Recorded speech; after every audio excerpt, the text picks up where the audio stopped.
Bonsoir tout le monde, bienvenue à la capsule de la table des femmes. Dans le fond, l'épisode de dimanche passé, on parlait de l'infidélité, puis à la fin de l'émission, dans le fond, entre moi et notre invité Bert, c'était chaud. Alors on va faire un petit capsule pour essayer d'approfondir certains trucs qui a été vu à la dernière épisode. Donc, je vais faire un petit retour par rapport à la dernière question que Jordana avait posée. Dans le fond, la question qui avait été posée à tout le monde à la fin de l'épisode, c'était une fois qu'on s'est fait tromper là, dans un couple, qu'est-ce qu'on fait dans le fond pour... qu'est-ce qu'on fait par la suite? Toi, tu disais que il y avait une introspection à faire. Moi, j'aimerais ça que tu approfondisses parce que peut-être j'ai interprété d'une certaine manière ce que tu avais dit. Alors là, maintenant, je voudrais que tu approfondisses pour que je comprenne bien et que je donne mon opinion par rapport à ça. Ok, donc c'est plus pour expliquer que, arrivé à un certain moment donné, quand tu veux savoir où est-ce que tu t'en vas avec, est-ce que tu vas vers une finalité parce que tu es trop blessé puis que tu veux pas finir avec ça, ou peut-être qu'il y a des enfants qui sont involved, vous avez une famille déjà de fondée, vous avez beaucoup de choses que vous avez mis déjà ensemble à la base. Donc, qu'est-ce qu'on va faire avec ça? Donc, l'introspection vient à faire que savoir, ok, ben moi, dans cette situation-là, qu'est-ce que j'ai fait? Si j'ai rien fait, j'ai rien fait. Si j'ai fait quelque chose, ben de prendre les conséquences de qu'est-ce que j'ai fait et de les assumer. De dire, ok, ben oui, chérie, je t'ai trompé. Bon, voici, qu'est-ce qu'on fait avec cette situation-là? J'ai fait ça pour telle raison. Ok, mais tu sais, je chantais de ta part à toi que tu m'écoutais pas. Je chantais que il y avait beaucoup de choses. Mais là, je dis, mais oui, de toi, tu allais venir et me dire à moi aussi, mais tout ce qui fonctionne pas, par la suite, ben, dire, est-ce qu'on garde ce couple-là? Qu'est-ce qu'on fait? Est-ce qu'on le détruit? Ou on part ailleurs avec ça? Okay, moi, de part, qu'est-ce que tu disais, de par l'introspection de ce que je parlais,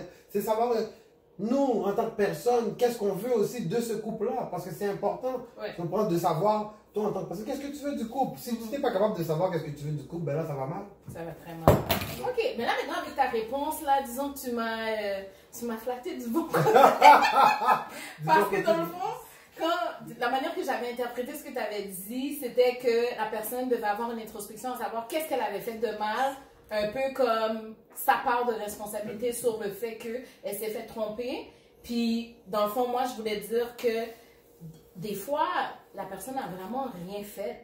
Ou peut-être que oui, le comportement de la personne a justifié pour la raison pour laquelle la personne a fait, mais la personne n'a jamais dit, n'a jamais communiqué. Donc, quand tu te fais tromper, puis ton partenaire a jamais donné de hint ou fait part d'insatisfaction ou peu importe, puis là que tu arrives au fait accompli que tu te fais tromper, donc c'est un peu... c'est pour ça que ça devient plus difficile. Ça devient plus difficile. Ouais. Mais c'est là aussi que moi, je veux mettre le point, c'est que arrivé à un certain moment donné, oui, on peut penser qu'on a rien fait dans un couple, mais le couple se fait à deux. Et souvent, arrivé à un certain moment donné, il y a ce qu'on appelle en anglais des misunderstandings, une non-compréhension. Et des fois, ça peut amener à certaines frustrations, tu comprends ce que je veux dire? Et des frustrations non dites peuvent finir par amener à de l'infidélité, tu comprends ce que je veux dire? Mais ça peut amener de la part des deux. Je pense que, à la base, qui va être winner dans cette situation-là, ça va être la communication. Et si on est capable d'avoir une bonne communication, si on est capable d'être franc dans la communication sans être là pour blesser la personne avec qui on est, de lui dire les vraies choses que nous on ressent par rapport à la situation, par rapport à qu'est-ce qu'on vit dans notre couple, que ce soit par rapport à la sexualité, que ce soit par rapport au temps du couple, que ce soit par rapport aux tâches ménagères dans la maison. Parce que ça, c'est des choses qui amènent l'argent. C'est toutes des choses qui amènent beaucoup de problématiques dans les couples. Donc, si on est capable de parler de ce genre de choses-là, d'être capable de se rapprocher pour ce genre de choses-là, je pense que ça peut bien aller. OK. Et moi, j'aurais une autre question pour toi. OK. Un couple, justement, il y a de l'infidélité dans le couple. Est-ce que tu crois qu'un couple peut continuer à marcher? Si le couple dit qu'il veut continuer leur relation, est-ce que tu penses que ça peut continuer? Puis comment? Ben, moi, je pense que tout partout où il y a de l'amour, ben, il peut y avoir une continuité. Si les deux personnes s'aiment assez fort pour vouloir changer les choses réellement, ben oui, il y a une possibilité. À partir de là, ben, souvent on peut aller rencontrer des gens comment on appelle ça, des counselors, mais en français, c'est quoi on dit? On est au Québec ici, il faut faire attention. Des thérapeutes. Des thérapeutes. Une thérapie de couple.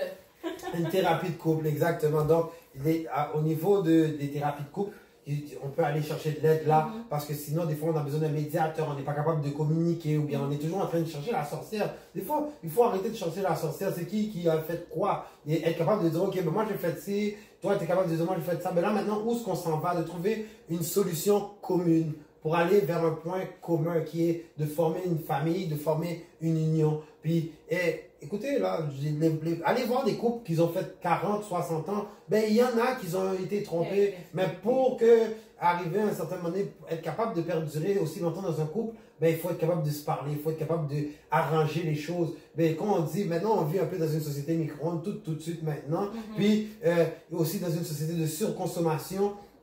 Donc, dans cette société de surconsommation, on est porté à dire, ah ben, tu fais pas l'affaire, c'est pas grave, ciao, bye, je vais changer ça comme une paire de souliers. C'est moi ce que je veux dire, comme si tu es en train de changer un caleçon. Mais la personne qui est à côté de toi, c'est pas un caleçon, c'est pas un soulier. Donc, il faut prendre le temps de bien faire les choses, de s'asseoir, de discuter, d'aller chercher l'aide qu'on a besoin pour pouvoir amener les choses. Si on aime vraiment la personne avec qui on est, ben on doit faire l'effort pour que ça soit fait. J'ai une autre question pour toi. Il y a souvent une parole que les gens disent, once a cheater, always a cheater. Ça veut dire, dans le fond, une fois que tu trompes, mais tu vas toujours tromper, ou bien dans le fond, si t'es un trompeur, ben, tu trompes tout le temps.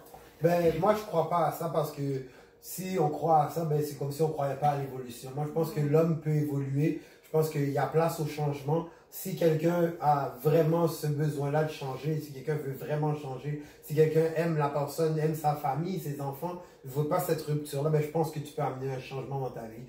Ça dépend du vouloir que tu as et de comment tu veux le vivre et comment toi tu veux l'apporter. Fait que moi, je pense que s'il y a de l'amour dans un couple, ben oui, il y a place au changement. D'accord. Puis, ma dernière question. Pour les femmes qui nous regardent, qui se sont fait tromper, justement, qui ont perdu justement confiance en leur homme ou bien confiance aux hommes, tout simplement, là, de dire je me suis fait tromper, c'était tough ou quoi que ce soit. Si tu devais donner un speech de...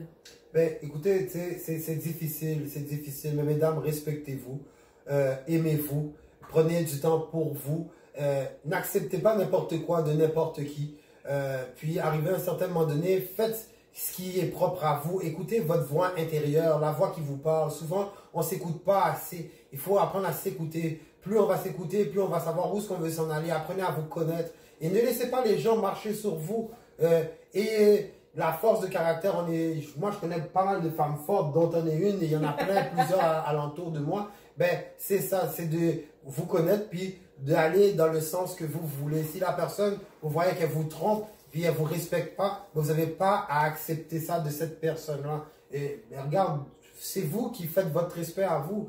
Donc, acceptez pas n'importe quoi de n'importe qui. Moi, je pense que c'est ça. Apprenez à vous aimer.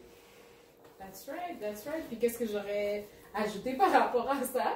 J'aurais ajouté que dans le fond, c'est important, le bonheur part de soi-même. C'est pas un homme ou une femme qui va compléter ton bonheur. Donc, c'est très important d'être heureux seul, puis d'apprendre à être bien seul. Puis si une personne arrive dans ta vie, ben la personne est juste complémentaire. Moi, j'adhère à ça. Yes.